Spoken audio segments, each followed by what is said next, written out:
Não é que a gente saiba tudo, acerte tudo, mas pelo menos a gente se debruça sobre os problemas e tenta trazer uma abordagem de forma simples, concisa, do que está ocorrendo no Brasil e no mundo. Eu tenho até me afastado um pouco do mundo, porque na realidade o grande cenário geopolítico mundial hoje está acontecendo, o epicentro está aqui. O epicentro está exatamente aqui na América do Sul. E eu falei ontem, não percam amanhã que eu vou explicar o que é esse processo de dominação que está ocorrendo. Bem, você primeiro, para você compreender esse processo de dominação, você tem que começar a compreender como funciona o mundo. Não é tão simples quanto o bolsonarista, anticomunista, a idiota fala ali, nem tão cartesiano quanto o imbecil de esquerda quer fazer parecer. Um mundo bonitinho, dividido entre heróis e bandidos. É por isso que eles estão sempre na contramão. Eles estão sempre assim, estão sempre atrás de um herói, de alguém que solucione os problemas para ele. Você vê que o Glyn, ninguém fala mais do Glyn, né? O Glyn ia resolver todo, ia tirar, acabar com a Lava Jato, botar o Lula na rua. O Lula só foi colocado na rua para bagunçar o coreto e ameaçar o Bolsonaro. Quem faz isso, quem são? São os comparsas do Bolsonaro. Porque o Bolsonaro não se elegeu sozinho, ele se elegeu com um compadrio, com alguns comparsas, porque todo mundo que se junta para tirar proveito de alguma coisa, para mim é comparsa. Política não é negócio.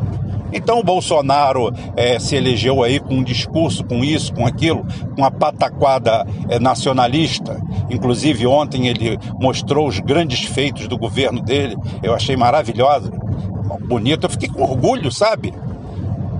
Porra, vendemos isso, vendemos aquilo outro. O cara entra na sua casa e no final do ano fica todo satisfeito porque vendeu sua geladeira, sua televisão, seu micro-ondas, seu sofá. E o melhor de tudo, você não sabe onde está o dinheiro, porque você continua fudido. Fantástico, não é? É bom demais. Agora imagine se é um comércio, se é isso.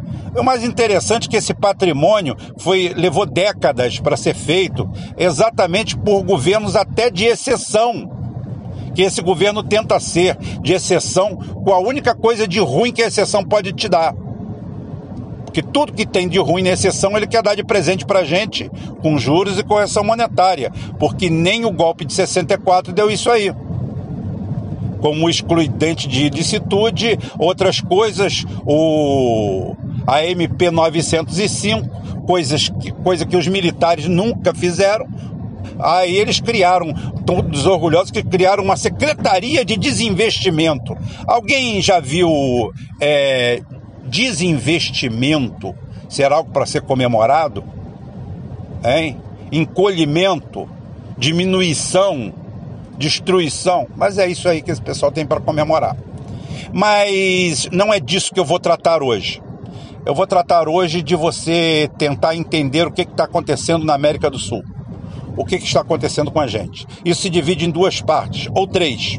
A primeira é que você é obrigado a entender um pouquinho de geopolítica. Mas comigo, geopolítica é uma coisa totalmente simples. Fácil de se falar, fácil de se entender. Primeiro você tem que entender que existe um país entre o Brasil e a Argentina, que não é o Uruguai, nem é o Paraguai. É um país que não aparece no mapa.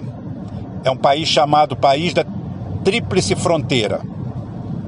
Ali é um território de ninguém, é um território marcado. Não é à toa que do Paraná que fluíram todas essas situações golpistas, inclusive a criação do quarto poder brasileiro e o segundo poder judiciário. Porque, para quem não sabe, nós temos um poder judiciário constitucional, que obedece o civil law, o direito romano-germânico, tranquilamente.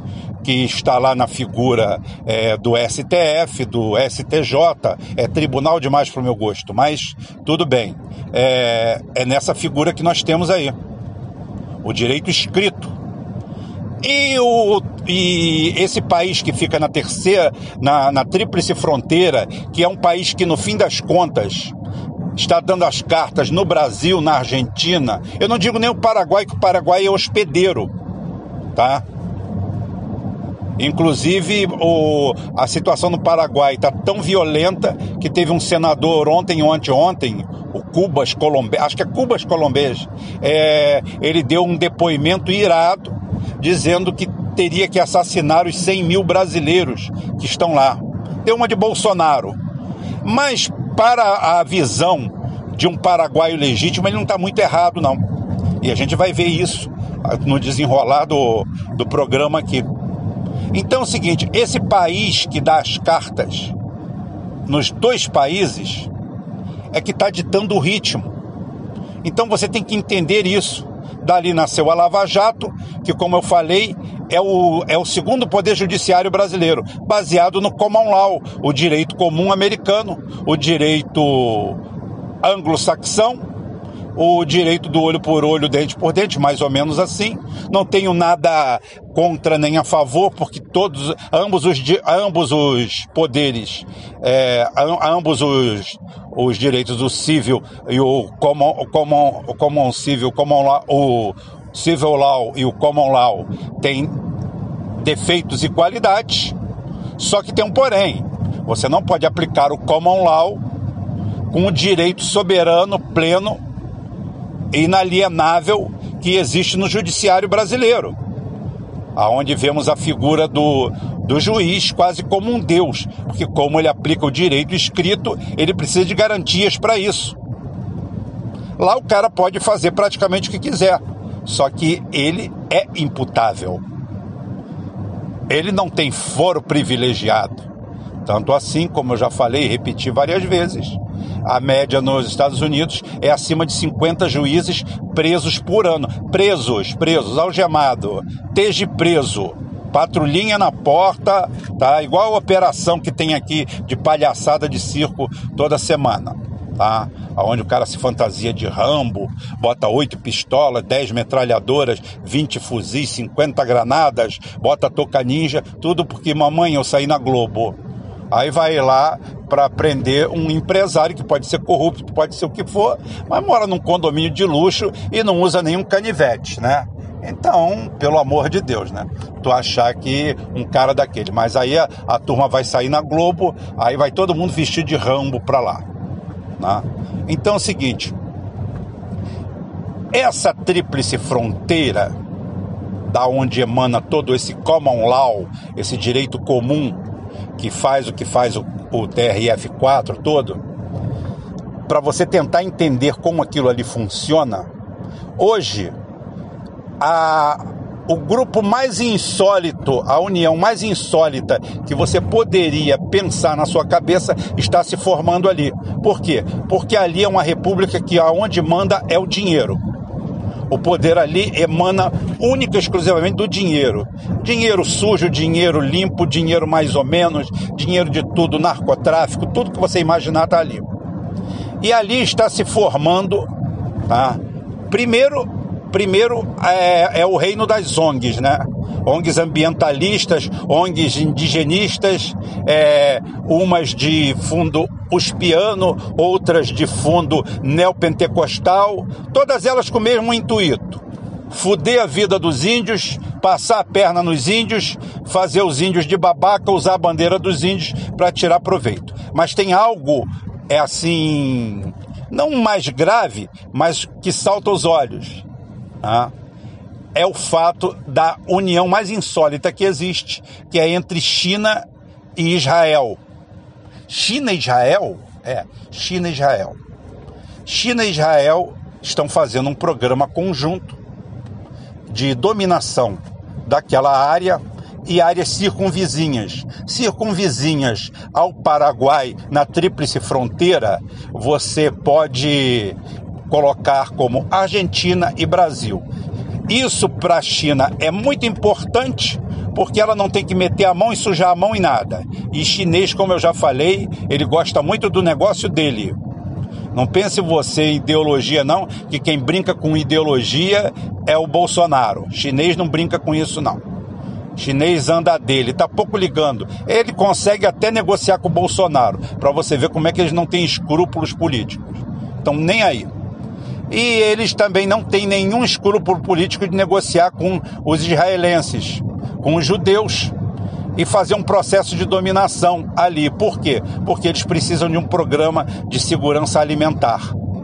Então, nesse tabuleiro intrincado da geopolítica, você não pode ver a China como um grande aliado, como eu nunca vi. Eu acho que a China é um parceiro que você pode, sim, mas ele é um cara que está ali para ganhar o dele.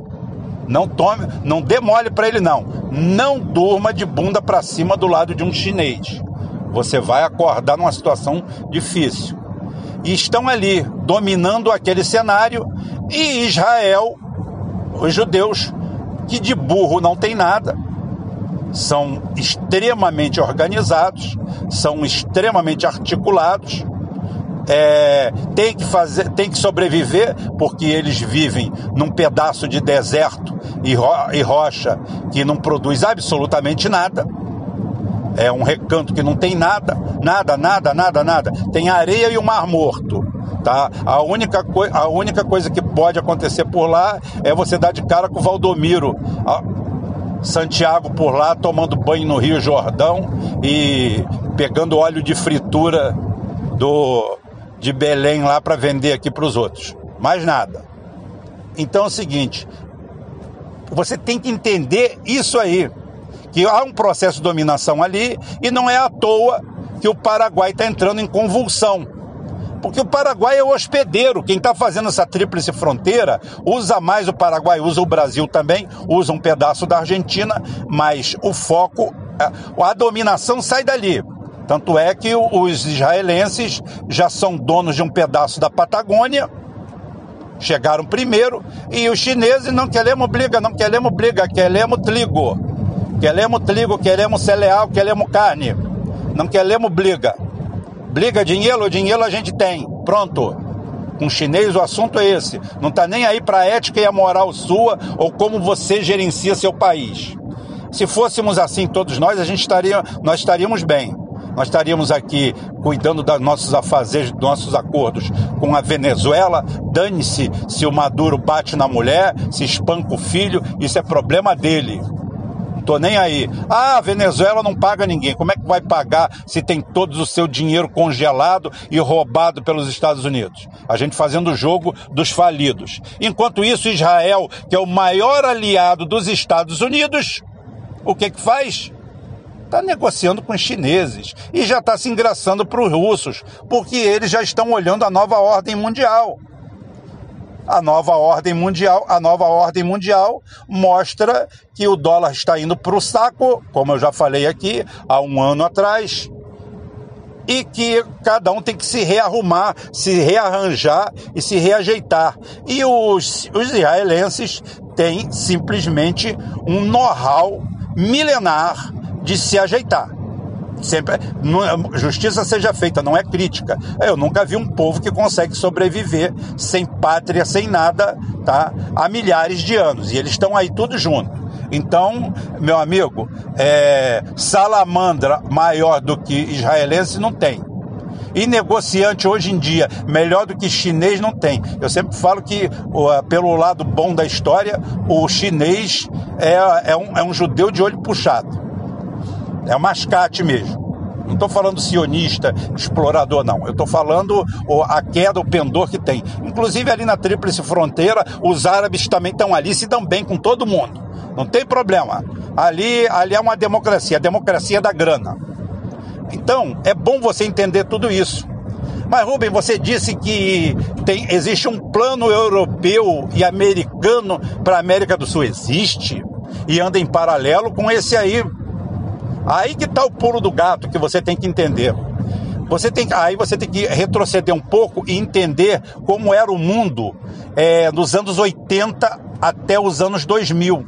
25 anos mais ou menos.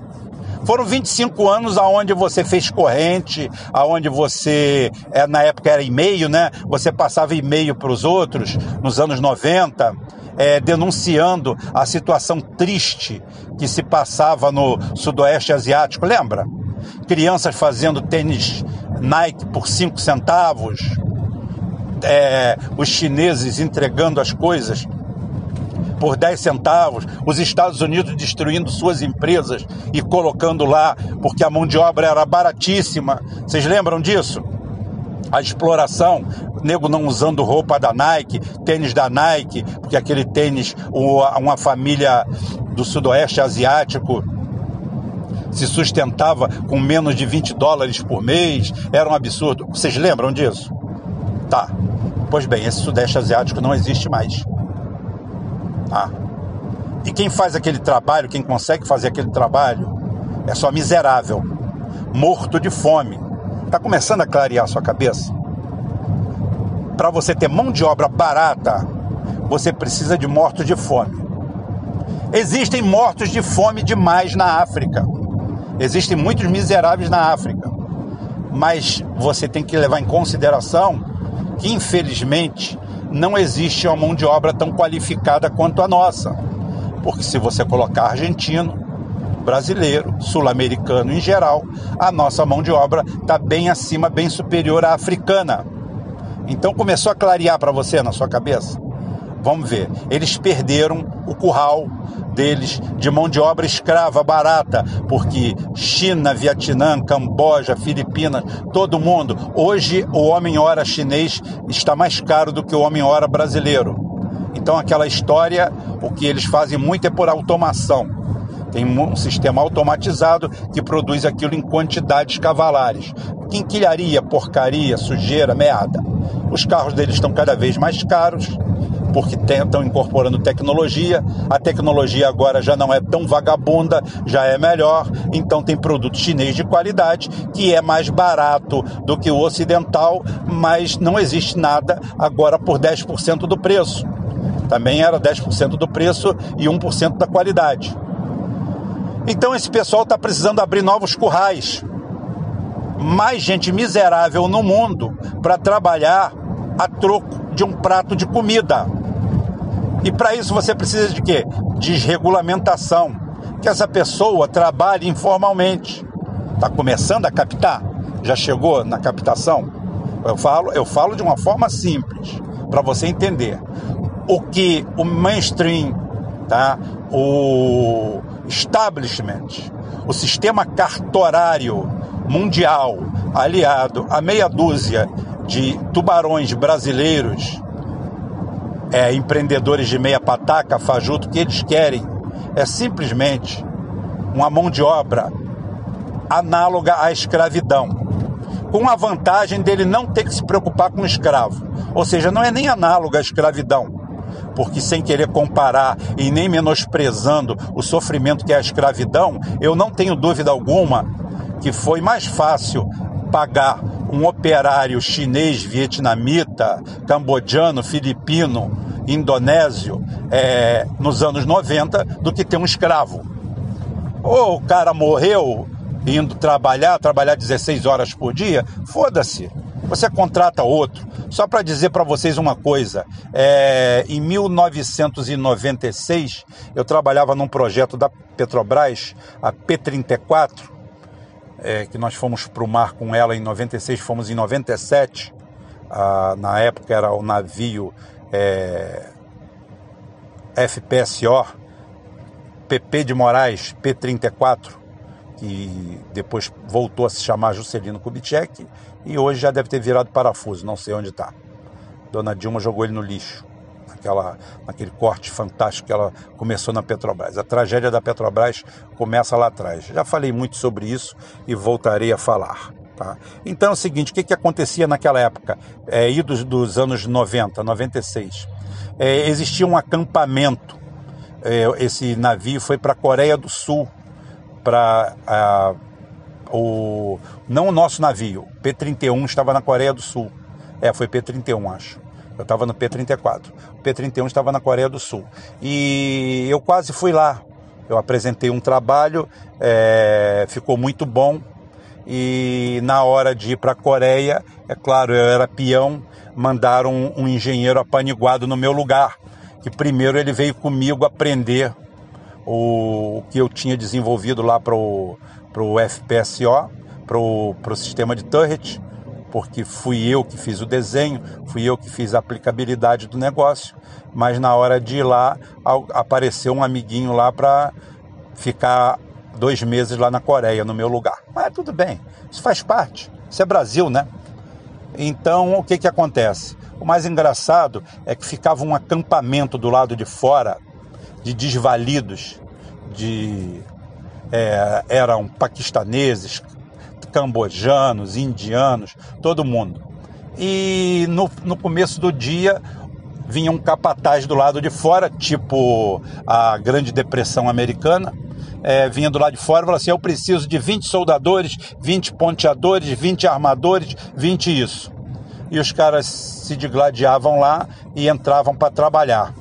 Andaime era de bambu, que é uma tecnologia de lá, não quer dizer que seja maior ou melhor, mas era de bambu, não existia segurança nenhuma, o cara soldava de sandália de dedo, se morresse jogava por cima do muro e pegava outro. Era assim que funcionava. E é exatamente esse quadro que vai ser montado aqui. Não tenha dúvida, a hora que saquearem todos os direitos, vão vir mais empresas para cá, manufatoras para cá, e o pessoal vai bater no peito e dizer que arrumou emprego. Empregos aviltantes, de salários miseráveis, sem direito algum. Porque o nosso caminho nessa intrincada geopolítica, onde existem vários braços e vários tentáculos, uma delas é a gente tomar o lugar da mão de obra escrava, porém com alguma qualificação, alguma qualidade que era usada na Ásia praticamente no século passado. Meados para o final do século passado, vamos dizer assim, anos 80, 90 e início dos anos 2000. Essa é isso que é, quando eu falei que ia destrinchar para você de uma forma leve, suave, fácil de entender, tá aí, olha, para você entender o que é a situação, o que se passou, o que se passa. Você viu 2 vertentes. Uma de uma tragédia e outra coisa, o Paraguai vai explodir também, tá? Deixa eu deixar logo essa aqui por último, depois eu abordo esse assunto do Paraguai um pouquinho melhor, tá? Eu acho que essa explicação ficou boa, deu para você entender mais ou menos para onde estão tentando empurrar a gente.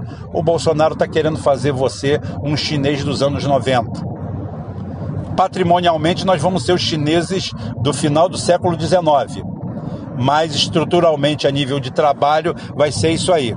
Salário miserável, sem garantia, sem nada, sem porra nenhuma, morreu, joga por cima do muro, fez greve, piquete, ele manda as Forças Armadas lá sentar o dedo com excludente de licitude, mata 20, mata 30, mata 50 e bota todo mundo na linha de novo.